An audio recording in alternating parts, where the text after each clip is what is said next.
Hello student, welcome my channel.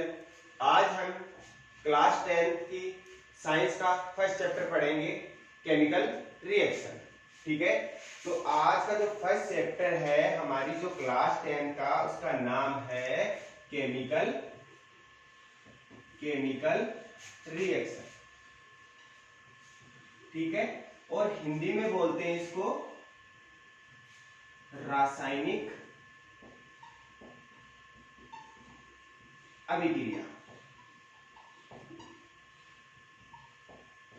और सभी विद्यार्थियों को मैं एक चीज और बता देता हूं, आज का ये जो लेक्चर है वो 10th क्लास के बच्चों के लिए, हिंदी मीडियम के लिए और इंग्लिश मीडियम के लिए, दोनों स्टूडेंट्सों के लिए यूजफुल है। ठीक है, तो हमारा जो फर्स्ट चैप्टर है उसका नाम है केमिकल रिएक्शन, रासायनिक अभिक्रियाएं। तो देखो मेरी बात सुनो, हम इसमें पढ़ेंगे हमारी जो केमिकल रिएक्शंस होती है, रासायनिक अभिक्रियाएं होती है, तो हमें पता कैसे लगाएं कि यहाँ एक केमिकल रिएक्शन हो रही है या रासायनिक अभिक्रियाएं हो रही है। तो देखो इसकी पहचान करने के लिए चार चीजें होती है। तो फर्स्ट देखो क्या होती है, अवस्था में परिवर्तन।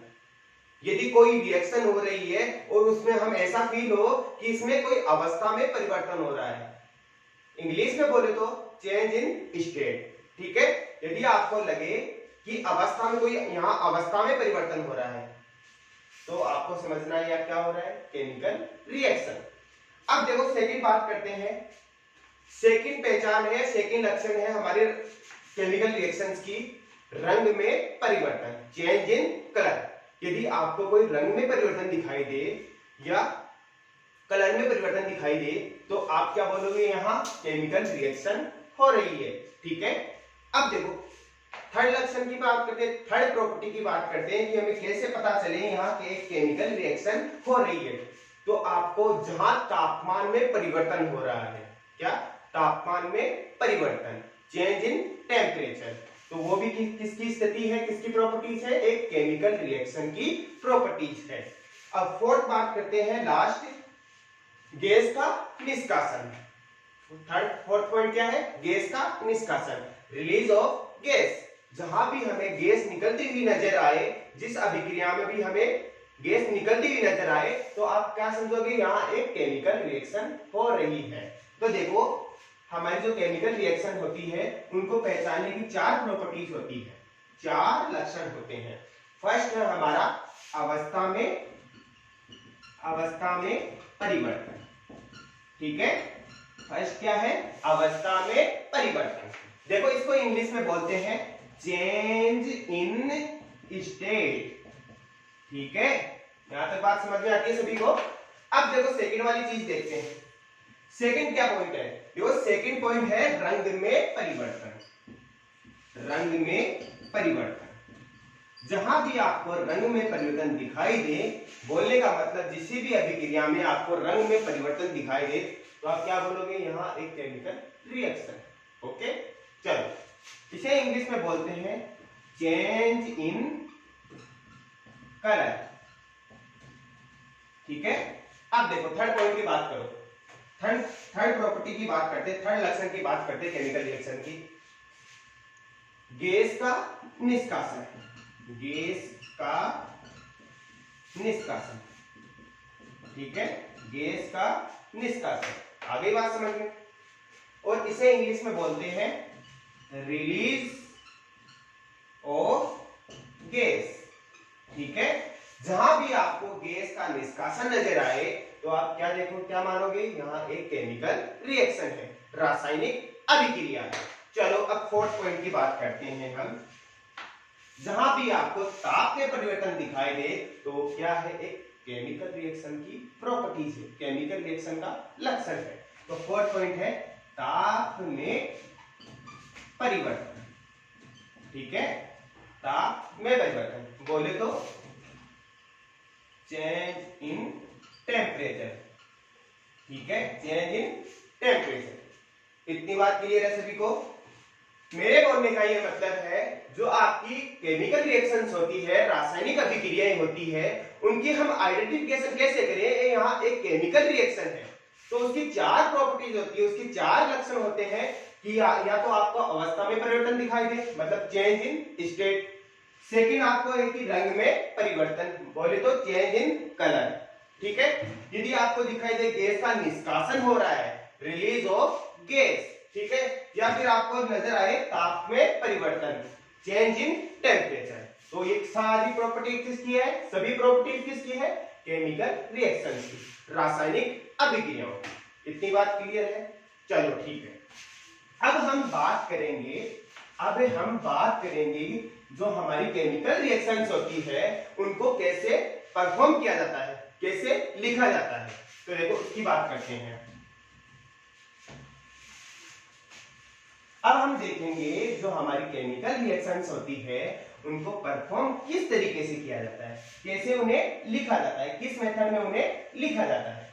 ठीक है, तो देखो हमारी जो केमिकल रिएक्शंस होती है उनके लिए हम क्या लिखते हैं, उनको फॉर्म करने के लिए हम रासायनिक समीकरण का उपयोग करते हैं। किसका उपयोग करते हैं, रासायनिक समीकरण।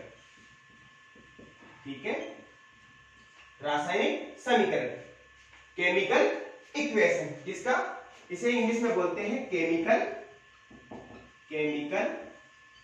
इक्वेशन।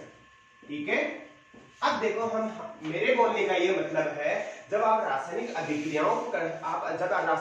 अभिक्रियाओं को किस प्रकार फॉर्म करते हो, रासायनिक अभिक्रियाओं को किस प्रकार लिखते हो, तो हम जो हमारी रासायनिक अभिक्रियाएं होती है उन्हें लिखते हैं केमिकल इक्वेशन के रूप में, रासायनिक समीकरण के रूप में। तो देखो वो कैसे लिखते हैं।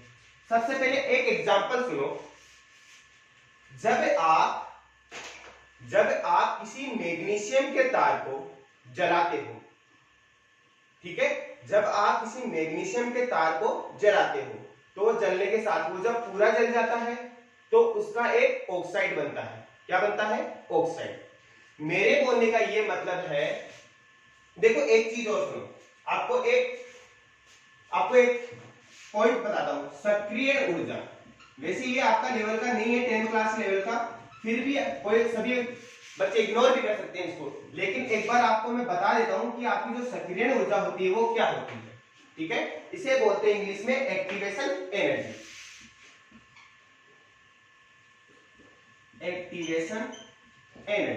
ठीक है, देखो एक जो हमारी एक्टिवेशन एनर्जी है उसका मतलब ये होता है किसी अभिक्रियाओं को, किसी केमिकल रिएक्शन, किसी रिएक्शन को या किसी अभिक्रिया को एक्टिवेट करना, मतलब स्टार्ट करना, उसे हम क्या बोलते हैं, सक्रियण ऊर्जा।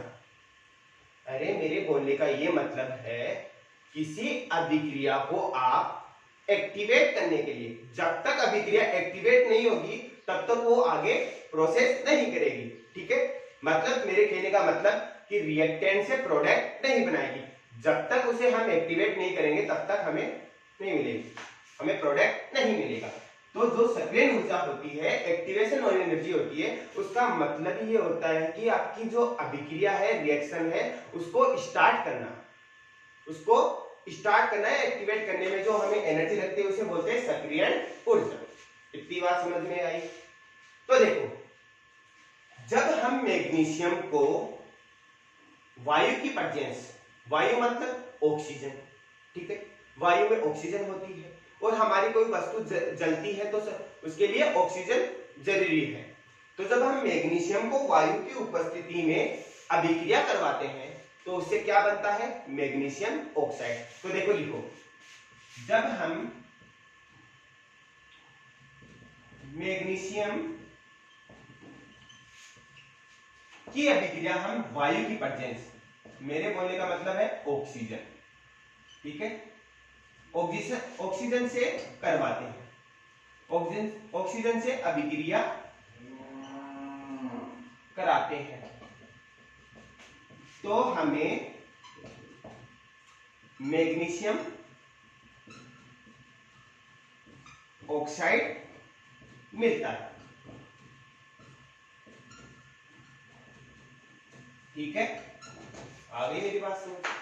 ठीक है, अब देखो इंग्लिश मीडियम वाले बच्चे सुनो, magnesium react with air, magnesium react with air, ठीक है, एयर का मतलब ऑक्सीजन से।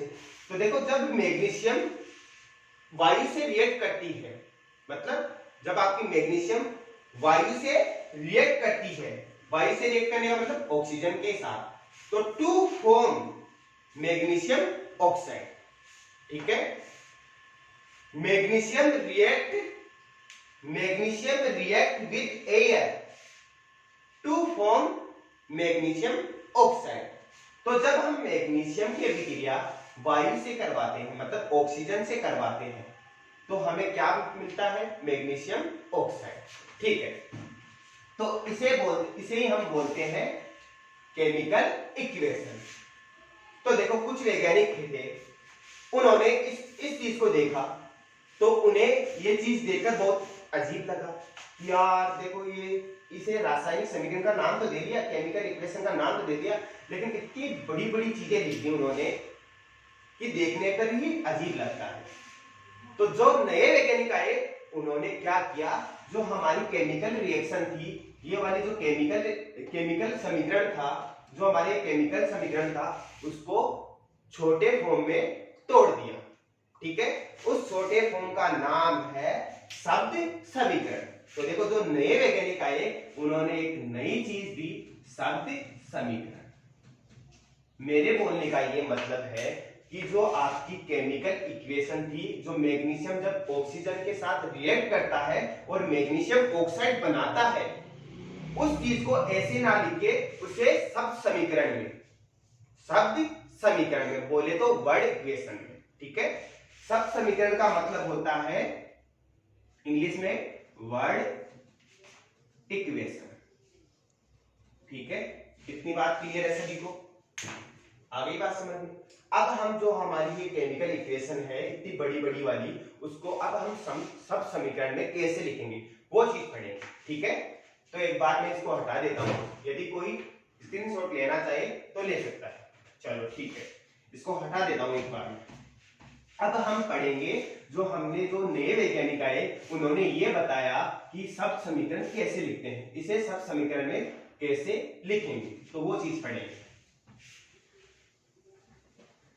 सबसे पहले ये जान लो, सबसे पहले ये चीज देखो कि आपकी दो चीजें होती है, एक तो होता है अभिकर्मक, एक तो होता है अभिकर्मक जिसे हम बोलते हैं रिएक्टेंट। क्या बोलते हैं? रिएक्टेंट, ठीक है। और एक होता है उत्पाद जिसे हम बोलते हैं प्रोडक्ट। क्या बोलते हैं? Product.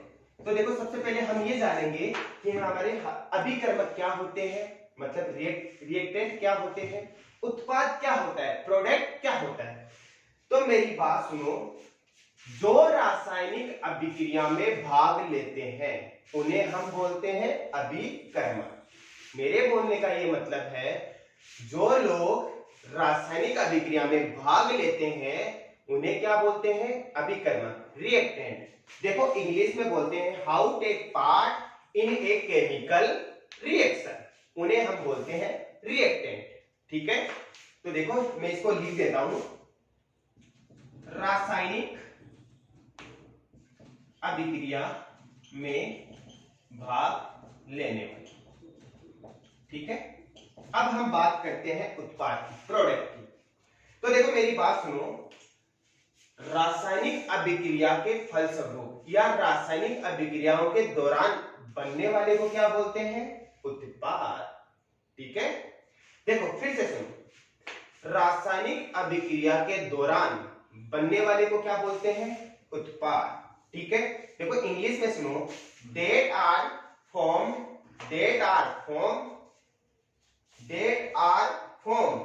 during a chemical reaction, ठीक है।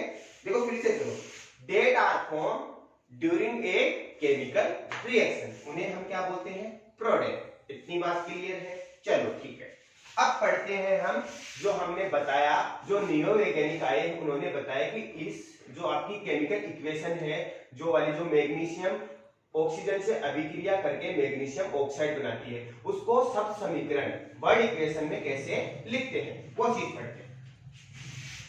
तो आपको पता लग गया कि अभिकर्मक क्या होते हैं और उत्पाद क्या होता है, रिएक्टेंट क्या होते हैं, प्रोडक्ट क्या होते हैं। अब हम पढ़ेंगे केमिकल इक्वेशन मतलब रासायनिक अभिक्रियाओं को वर्ड इक्वेशन में कैसे लिखते हैं। तो देखो अब मेरी बात सुनो, देखो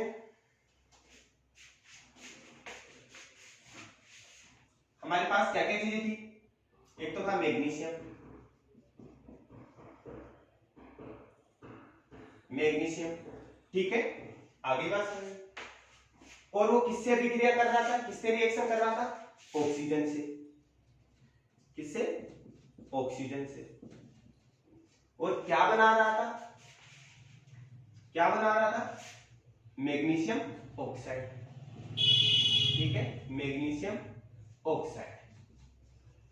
देखो इसको इंग्लिश में भी लिखता हूं मैं। अब देखो मैग्नीशियम हमारे पास था, हमने लिया था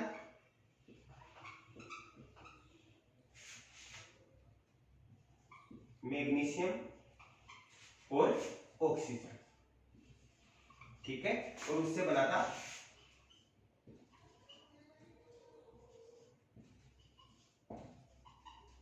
मैग्नीशियम ऑक्साइड, ठीक है।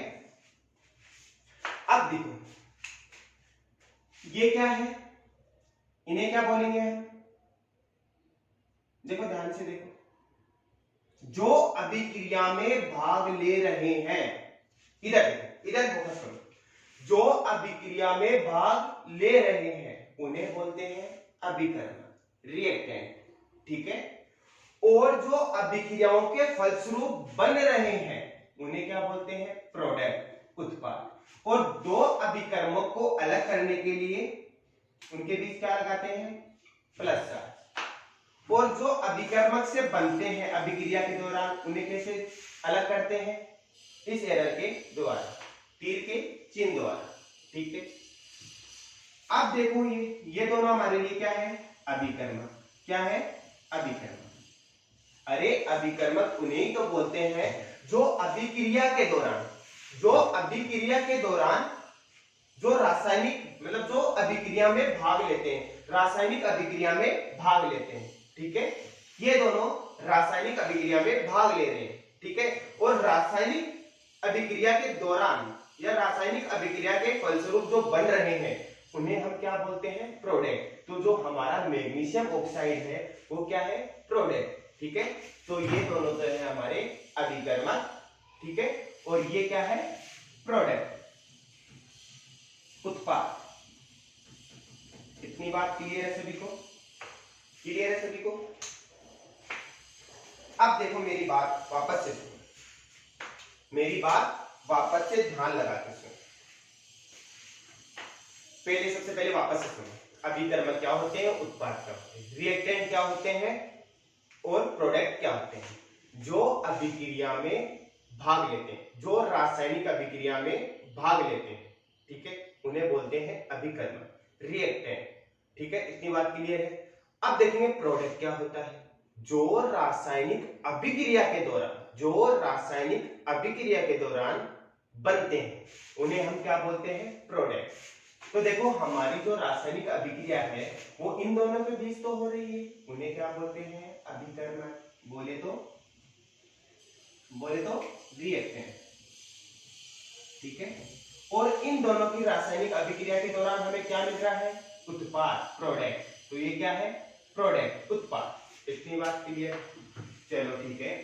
अब उन्होंने, उन वैज्ञानिकों ने इसे सब समीकरण में लिख दिया, ठीक है।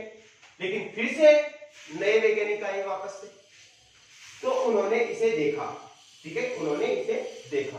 तो इसको देख के उन्हें ये लगा कि ये मैग्नीशियम को इतने बड़े रूप में लिख रखा है, ऑक्सीजन को इतने बड़े रूप में लिख रखा है, मैग्नीशियम ऑक्साइड को इतने बड़े वर्ड्स में लिख रखा है। तो क्या हम क्यों ना हम इन्हें भी और भी छोटा कर दें, क्या हम इन्हें और भी छोटा कर दें, और भी शॉर्ट फॉर्म में इन्हें लिख दें। तो उन्होंने क्या किया, जो अब नए वैज्ञानिक आए उन्होंने क्या किया, इन्हें इनके सिंबल के रूप में लिख दिया। इन्हें क्या किया, इन्हें सिंबल के रूप में लिख दिया। तो देखो मेरी बात सुनो, सबसे पहली बात, सभी स्टूडेंट्स को सिंबल याद होनी चाहिए 1 से 30 तक, और ये बहुत ही बेसिक्स है, ये 9th क्लास में भी याद करवा देते हैं बच्चों को। तो देखो हमें सिंबल्स याद होने चाहिए, ठीक है, ये आपको याद करने ही पड़ेंगे। तो देखो इसे जो नए वैज्ञानिक आए उन्होंने इसे सिंबल्स के रूप में छोटे फॉर्म में कैसे लिखा, वो चीज देखो कैसे लिखा। मैग्नीशियम को हम सिंबल क्या लिखते हैं, मैग्नीशियम का Mg, ठीक है, लिख दिया। ऑक्सीजन, ठीक है, अब ऑक्सीजन यहाँ क्या है, गैस के फॉर्म में, ठीक है, गैस के फॉर्म में। तो जो हमें ऑक्सीजन है उसे कैसे लिखा, O2। अरे एयर में जो ऑक्सीजन होती है वो गैस के फॉर्म में ही तो होती है, और जब ऑक्सीजन गैस के फॉर्म में होती है उसे हम O2 बोलते हैं। क्या बोलते हैं, O2 बोलते हैं। इतनी बात क्लियर है सभी को। तो जब मैग्नीशियम को लिख दिया Mg और ऑक्सीजन को लिख दिया O2, ठीक है, इनसे क्या बना, मैग्नीशियम ऑक्साइड, बोले तो MgO, ये होता है मैग्नीशियम ऑक्साइड। इतनी बात क्लियर है सभी को, ठीक है। अब एक छोटी सी बात और सुन लो, ठोस को क्या बोलते हैं, सॉलिड, ठीक है, गैस को क्या बोलते हैं इंग्लिश में, वही गैस बोलते हैं, और द्रव्य के क्या बोलते हैं, लिक्विड, ठीक है। अब देखो जब हम इक्वेशन लिखेंगे तो इन चीजों को हम बोलेंगे, इसका सिंबल लिखते हैं सॉलिड का S, गैस का G और लिक्विड का F। तो देखो अब हमारी इक्वेशन क्या है, जो आपका मैग्नीशियम था, तो मैग्नीशियम का जो तार होता है, मैग्नीशियम का जो तार होता है वो सॉलिड ही तो होता है, तो इसके लिए हम क्या लगाएंगे सिंबल, सॉलिड है तो S, ठीक है। अब आओ ऑक्सीजन पे, ऑक्सीजन क्या होती है, एक गैस होती है, और गैस का हम क्या लगाएंगे सिंबल, G, ठीक है। इतनी बात क्लियर है, वेरी गुड। अब देखो जो इन दोनों के रिएक्ट करने से हमारे पास जो मैग्नीशियम ऑक्साइड बना, इन दोनों की अभिक्रिया करने से जो हमारे पास मैग्नीशियम का ऑक्साइड बना, और वो ऑक्साइड एक ठोस के रूप में ही होता है, तो इसके लिए हम क्या लगाएंगे, ठोस है तो सॉलिड, ब्रैकेट में सॉलिड। जब आप इन्हें सॉलिड, गैस और सॉलिड इस फॉर्म में लिखते हो ना, तो एग्जामिनर को भी देख के बहुत अच्छा लगता है कि बच्चे ने वास्तव में समझा है। तो सभी जब भी कोई इक्वेशन लिखो तो ये चीज जरूर लिखना, ठीक है। इतनी बात क्लियर है। तो चलो जो हमारा आज का लेक्चर है वो यहीं खत्म करते हैं, और जो नेक्स्ट आगे हम आगे चल के पढ़ेंगे अच्छे से, बहुत सारी चीजें आएंगी, अच्छी अच्छी चीजें आएंगी, काफी सारी चीजें हम पढ़ेंगे इसमें, और लगभग ही चैप्टर हमारी 2 से 3 लेक्चर में कंप्लीट हो जाएगा। तो सभी बच्चों को ये मेरा लेक्चर अच्छा लगा तो सब्सक्राइब करें, लाइक करें और शेयर करें। Thank you.